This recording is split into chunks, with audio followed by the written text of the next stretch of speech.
Hi అండి, welcome to our channel. ఈరోజు సింపుల్గా బ్రెడ్తో స్వీట్ తయారీ విధానము చూద్దాము. ముందుగా స్టవ్ మీద కడాయి పెట్టుకొని కడాయి వేడెక్కాక ఒక స్పూన్ నెయ్యి వేసుకొని బ్రెడ్ స్లైస్ని రెండు వైపులా రోస్ట్ చేసుకోవాలి. పైవైపు కూడా మనం నెయ్యి అప్లై చేసుకోవాలి.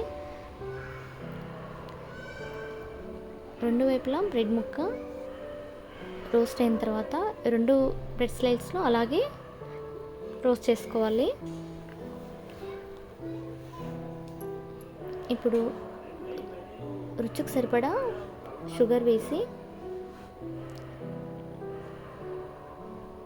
గోరువెచ్చని పాలు పోయాలి.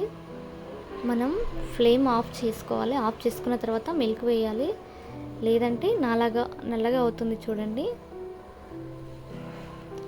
ఇప్పుడు బ్రెడ్ అంతా మిల్క్ని మొత్తం అబ్జర్వ్ చేసుకుంటుంది.